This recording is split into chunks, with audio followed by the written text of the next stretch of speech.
러시아의 영토에서 방금 역사적인 일이 일어났습니다. 우크라이나가 또다시 드론으로 강하게 공격했지만 이번엔 다릅니다.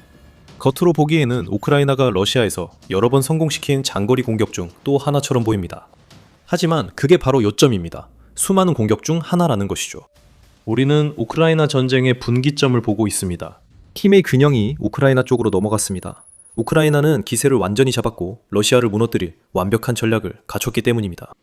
우크라이나는 수년간 준비해왔고 이제 결실을 맺고 있습니다. 그 과정을 보여드리기 위해 러시아 보로네시주로 안내합니다. 우크라이나의 루안스크와 접경하고 하르키우주 근처에 위치한 러시아의 보로네시주는 전선에서 약 150km, 즉 93마일 떨어져 있습니다. 하지만 우크라이나에게는 그 거리가 아무런 차이가 없습니다. 이미 몇 년 전부터 우크라이나는 그보다 훨씬 더 깊숙한 곳의 목표물들을 타격해왔기 때문입니다. 하지만 4월 29일 우크라이나는 특별한 목표를 타격했고 이는 몇 달 전부터 우크라이나가 준비해온 전략을 활용한 협력 작전을 통해 이루어졌습니다. 모든 것은 러시아 회전익 항공기에서 시작됐습니다.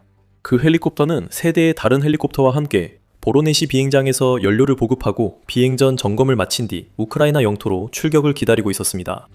조종사들은 이런 일을 여러 번 해봤을 겁니다. 4대 중 적어도 한 대는 Mi-28 공격 헬기였고 또 한 대는 Mi-17 수송 헬기였습니다. 이 전력은 러시아가 우크라이나에 병력을 투입하고 이를 막으려는 모든 이들에게 화력을 퍼부을 때 사용하는 자산입니다. 4월 29일 급유는 헬기 조종사들이 임무를 이어가기 전 거치는 또 다른 짧은 정차였습니다. 하지만 그날 우크라이나는 전쟁에서 가장 화려한 공격 중 하나를 성공시켰습니다. 러시아 헬리콥터 급유 중 우크라이나 드론이 출격했습니다.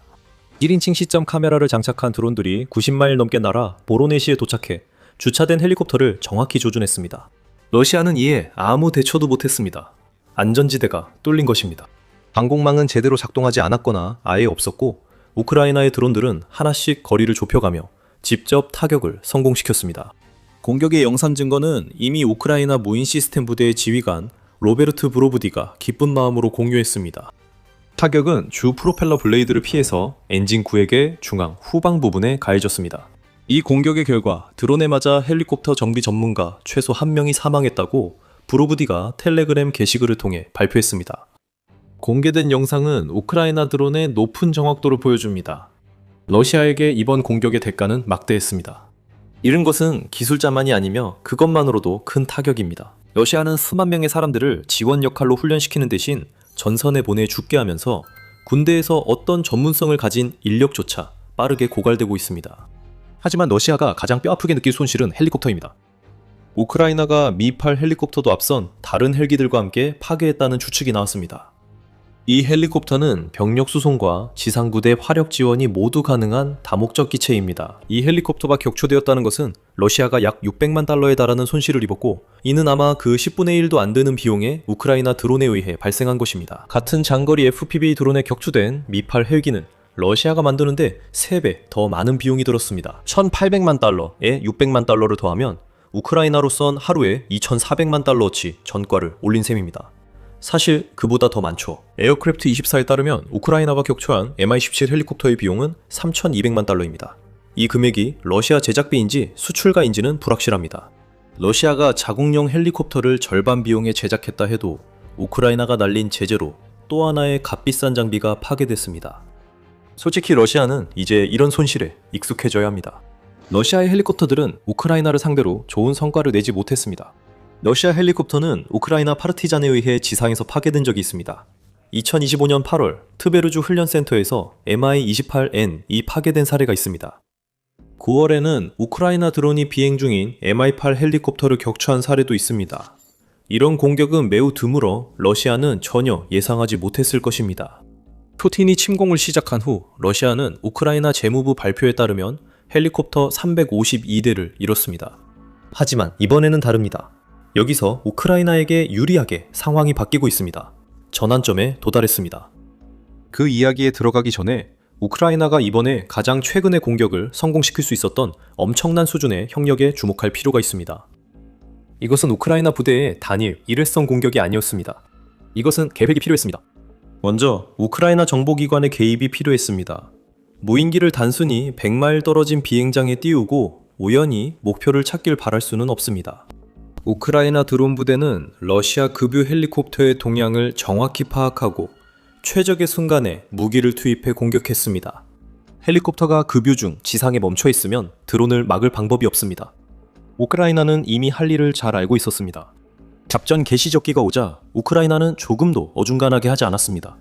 우크라이나는 보로네시 공격에 3개 부대를 투입했습니다. 여기에는 우크라이나에서 아킬레스 여단으로 알려진 제429 독립여단과 제43 독립포병여단이 포함되어 있습니다. 또한 우크라이나의 가장 인상적인 드론 공격을 자주 주도해온 우크라이나 보안국의 알파 부대도 포함됐습니다. 알파 부대가 드론 공격을 맡은 건 분명합니다. 나머지 두 부대가 어떤 방식으로 참여했는지는 알기 어렵습니다. 브로브디는 그들이 참여했다는 사실만 밝혔을 뿐 구체적인 방식은 말하지 않았습니다. 그건 현명한 일입니다. 우크라이나가 어떻게 드론 공격을 성공시키는지 러시아에게 굳이 알려줄 필요가 없죠. 푸틴의 앞잡이들에게 이런 공격을 앞으로 어떻게 막을 수 있을지에 대한 단서를 줄 필요는 없습니다. 하지만 지금 푸틴이 걱정할 것은 우크라이나의 협력 체계가 아닙니다. 러시아 대통령이 두려워할 것은 헬리콥터 손실이나 러시아군의 전력 약화, 그리고 그에 따른 금전적 손실조차도 아닙니다. 푸틴의 진짜 문제는 이번 공격의 상징성입니다. 우크라이나가 보로네시에서 단순히 운이 좋았던 것은 아닙니다. 우크라이나는 전쟁이 시작된 이후 러시아를 우크라이나의 드론과 장거리 무기로부터 지켜주던 단 하나의 것을 체계적으로 파괴함으로써 이번 공격을 실행할 수 있었습니다. 그것이 모든 것을 바꿉니다. 참고로 더 많은 인사이트를 원하시면 더 밀리터리 쇼를 꼭 구독해주세요. 저희는 매주 이렇게 자세히 분석해드립니다.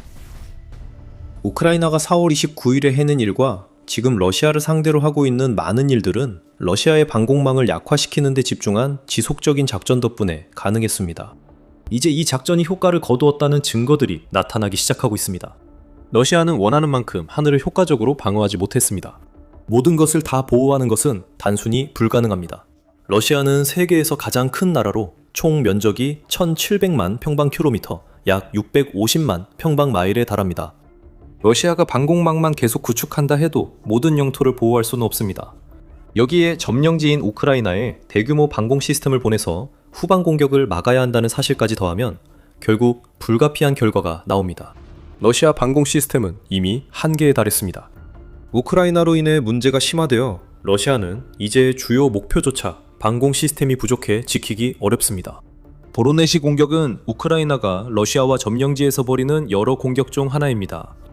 이 영상을 만들기 전 며칠만 살펴봐도 다른 많은 사례들을 볼 수 있습니다.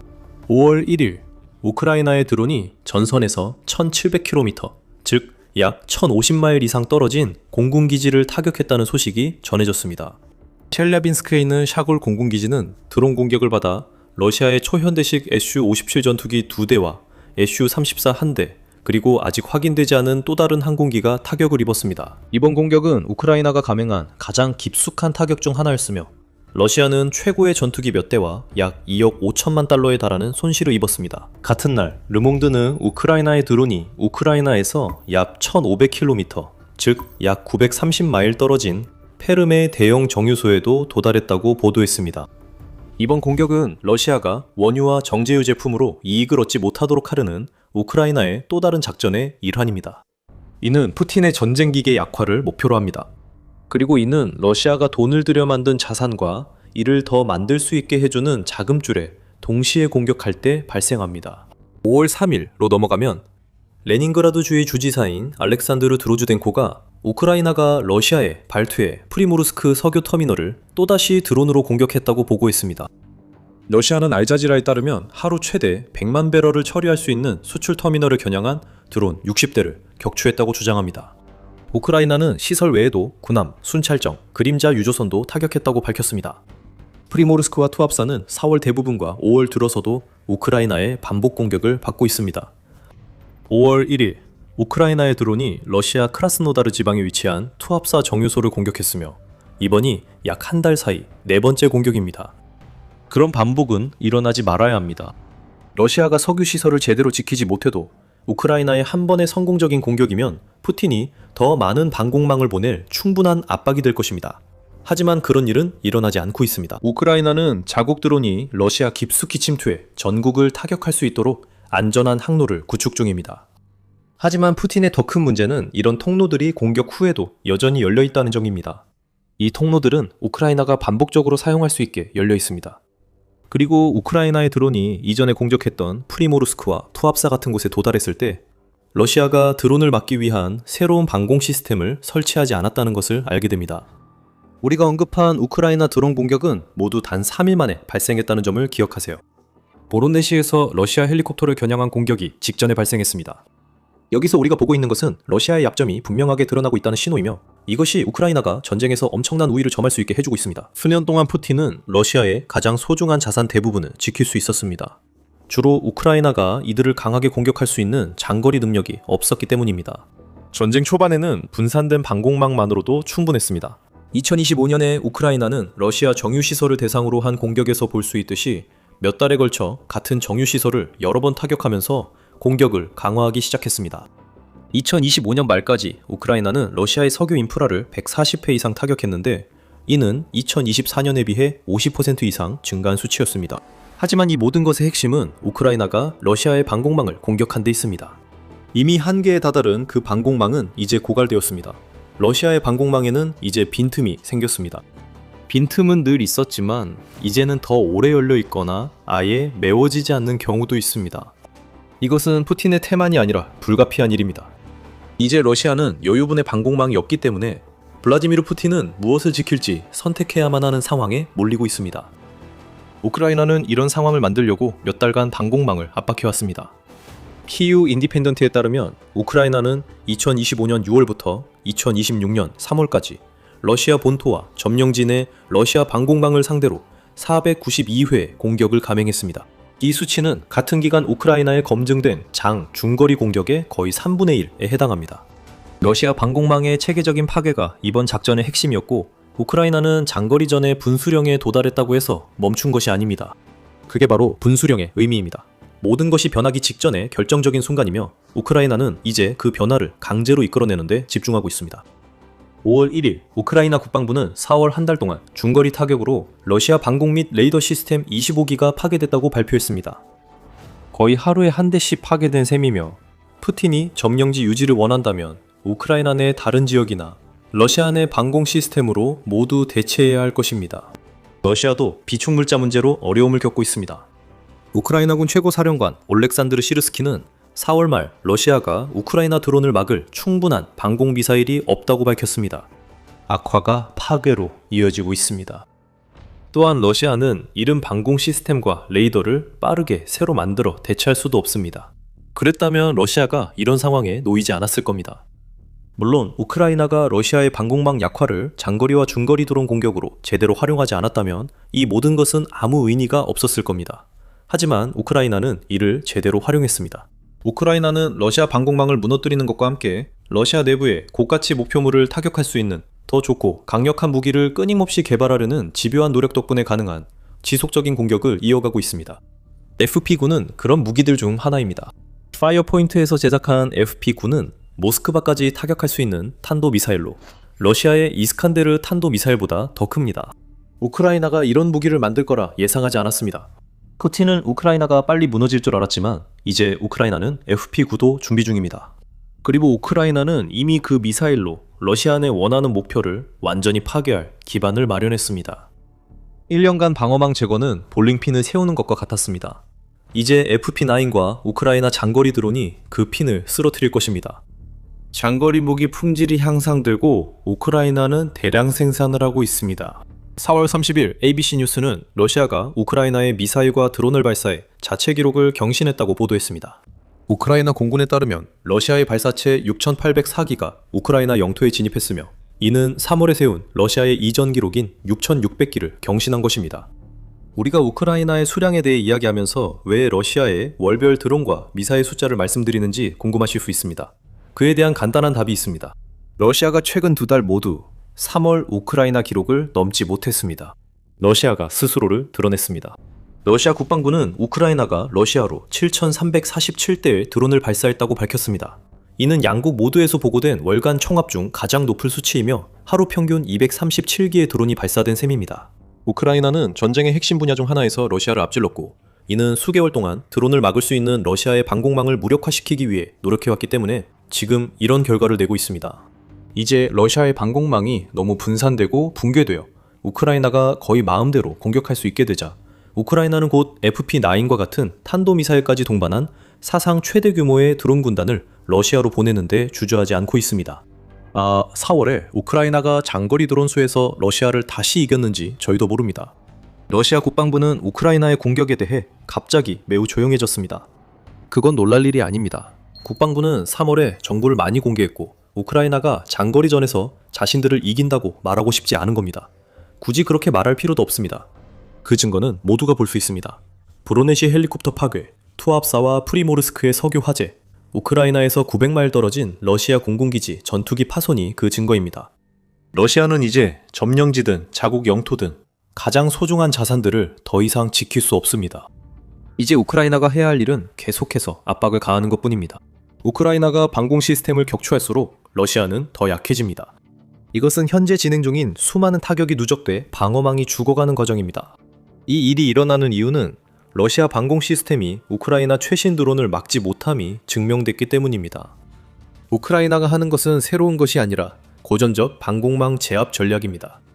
이 전략 실행이 수년 걸린 이유는 우크라이나가 러시아의 폭격 속에서 무기를 직접 만들어야 했기 때문입니다. 이제 우크라이나는 무기를 갖췄습니다.